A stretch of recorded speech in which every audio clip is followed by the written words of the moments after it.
Brad showing love and support for Ariana is heartwarming. Hi Brad, thanks for treating Ari like royalty. It's refreshing to see genuine support and happiness without any subtle shade from the cast. If Lala isn't too preoccupied with her groundbreaking pregnancy experience and Sheena can find a moment between her location tracking and sharing parenting moments, they might want to take notes. This is what true friendship looks like. I've been watching, and it's incredible to see how much Ariana has blossomed. I wasn't a huge fan of her on the show, but seeing her vibrant and happy, and also providing insightful commentary on relationships, is a significant transformation. I wish VPR showcased more of her personality like this. I'm genuinely thrilled for her, and I hope Tom catches wind of this and feels a little jealous. Hello everyone, welcome back to my channel, Spill Chronicles. It's me, Ramona here. I hope everyone is having a wonderful day. Keep watching, so let's dive into today's video. On the other hand, when I first started watching VPR, I knew vaguely about who the villains were, but what shocked me the most was the complete absence of discussion about the parents, especially James and Stassi's mothers. James' mom's emotional immaturity and volatility were beyond belief. I had hoped her sobriety journey might bring improvement, but sadly it didn't. It completely changed how I viewed James' behavior. And then there's Stassi's mom and how she treated her daughter, especially after Stassi found Beau and started building something healthy. It was heartbreaking how her mom told her not to be herself, fearing she'd ruin it. And the way she ganged up on Stassi with Kristen was devastating. That scene with Stassi's mom was so uncomfortable, who tells their daughter that her partner is way better than her and not to be herself, only to later cry at dinner, wanting Stassi's love and affection. I'd have cut off my friends if they sided with my mom after saying that. James' mom infuriates me, but his dad is just as bad. Proud of being sober. Let me buy you a beer. Congrats! It's enraging. On Real Housewives, there are so many terrible parents. Candy's mother, Aveva's dad, Bronwyn's mother, Kenya's mother. It's sad to see, but it explains a lot about these reality stars. James' mom is truly awful. I knew she had issues, but watching old episodes reminds me just how bad she is. Remember when she wished infertility on Kristen? It's especially sad because Kristen is trying for a baby now. Can you imagine if their parents were on a reality show about their lives at the same age? I don't want to overstep any boundaries, but Stassi and James' parents make me sick. Tom Schwartz's family situation is awful too. Ariana's relationship with her father isn't great, and Sandoval's parents aren't helping him either. Katie seems to be the only one with a strong family unit. However, Raquel is slamming Ariana over attempting to dismiss herself from the lawsuit. Ariana denied sharing the video with anyone else, stating, "To be clear, I only saw the video of Raquel masturbating in places secluded from others." However, Raquel's claims have shifted from initially accusing Ariana of widening the circle of distribution to now focusing on her shock upon seeing the recordings.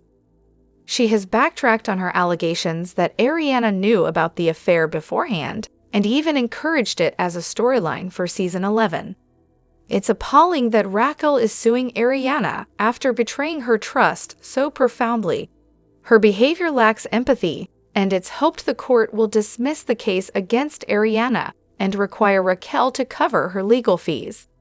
This opportunistic use of Ariana's current exposure on Love Island for publicity, positive or negative, is deeply disappointing. Raquel should be grateful to Ariana. If Ariana hadn't shared those videos, Raquel wouldn't have known about Tom's recordings of their FaceTime chats. It's clear Raquel's actions may have consequences, especially if Ariana's anti-SLAPP motion succeeds and Raquel is ordered to pay legal costs. Overall, Raquel's conduct in this situation is reprehensible, and her lack of remorse or accountability is concerning. Additionally, it seems like Tom Sandoval has a recurring pattern where he starts painting a narrative of relationship issues, such as lack of intimacy and emotional distance, prior to or during his instances of cheating. This pattern has been evident in his relationships with Kristen, Ariana, and potentially others throughout the show. In each case, he appears to use claims like, "We're not happy," or "We're not having sex" as justifications for his actions. But in reality, these issues may be exacerbated or caused by his infidelity. This behavior often deflects accountability and shifts blame onto his partners, creating a cycle where his actions feed into the relationship problems he later cites as reasons for his behavior. It's crucial to recognize this pattern as a form of manipulation and gaslighting, where he may use public perception and narrative control to paint himself as a victim or justify his actions, rather than addressing the root causes of the relationship issues honestly. Reflecting on early episodes and dynamics, particularly with Kristen, reveals a complex portrayal where she may have been unfairly labeled as crazy, a common misogynistic trope, while Sandoval's behavior and manipulation tactics behind the scenes were not fully evident. Ultimately, this pattern underscores the importance of critically examining portrayals of relationships in reality TV and understanding the dynamics of manipulation and accountability within them. Moreover, rewatching Season 3, and my heart really hurts for Katie. Jax and Sheena spread false rumors that Katie cheated on Schwartz, which never happened.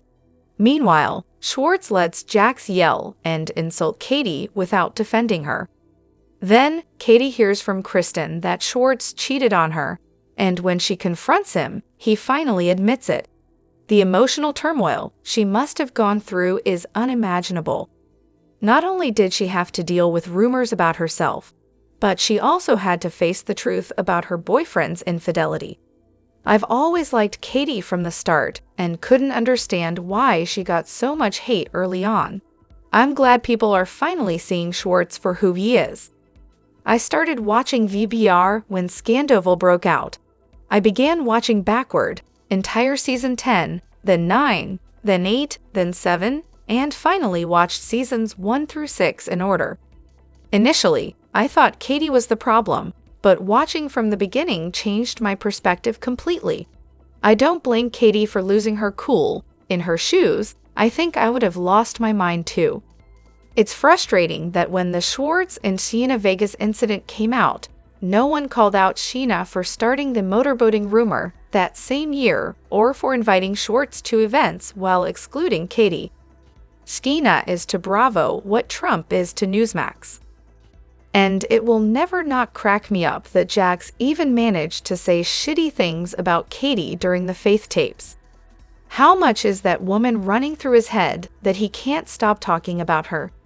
On the other hand, Sandoval has chosen not to sell the home. Instead, he continues to reside there and hosts his podcast from the premises.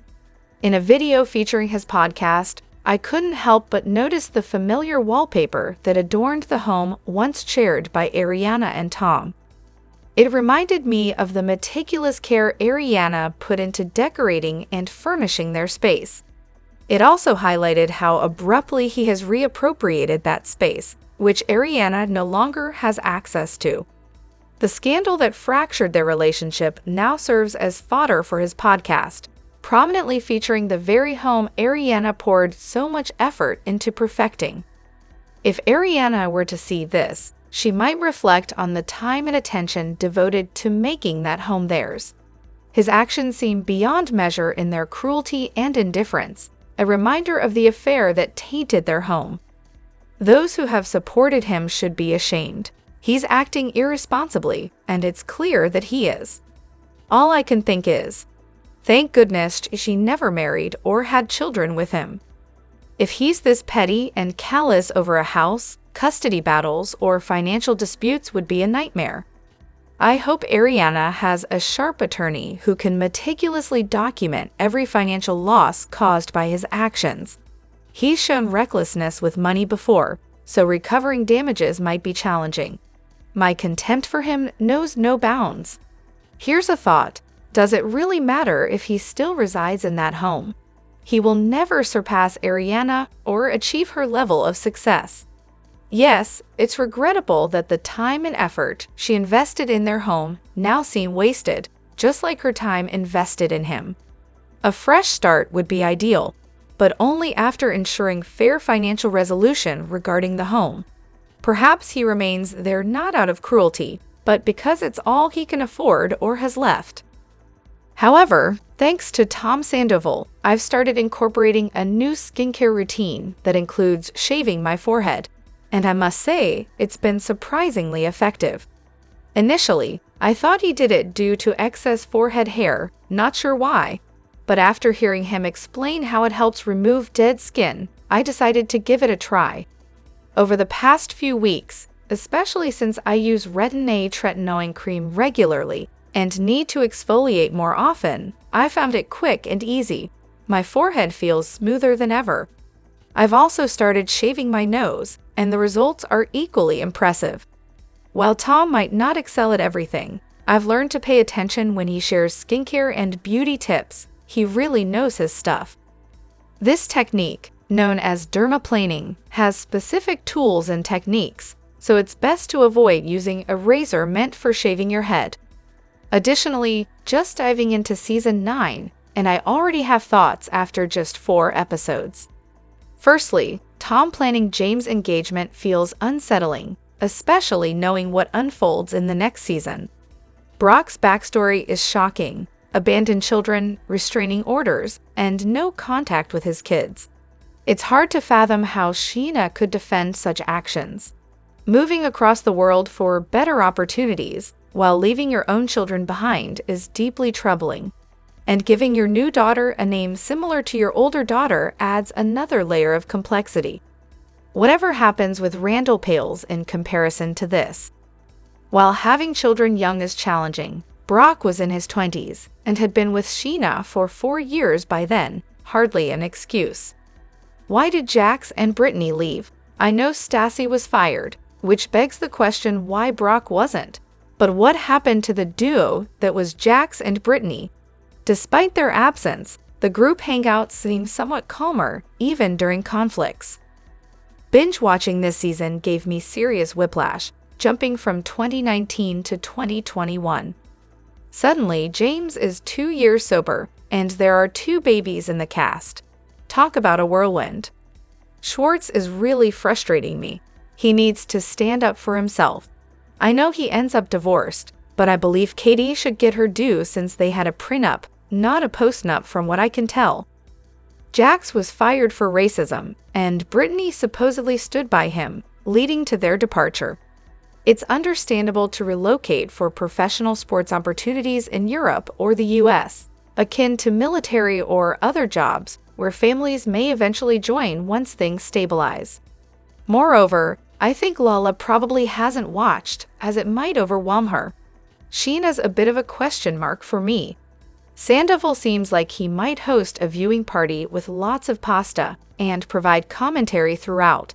James, Ali, and Katie, on the other hand, I could see watching Ariana's performances with supportive enthusiasm. Drop your thoughts in the comment section below. Do you agree or disagree? Don't forget to like, subscribe, and hit the notification bell for more updates. Your opinions matter, and I will see you in the next video. Thank you.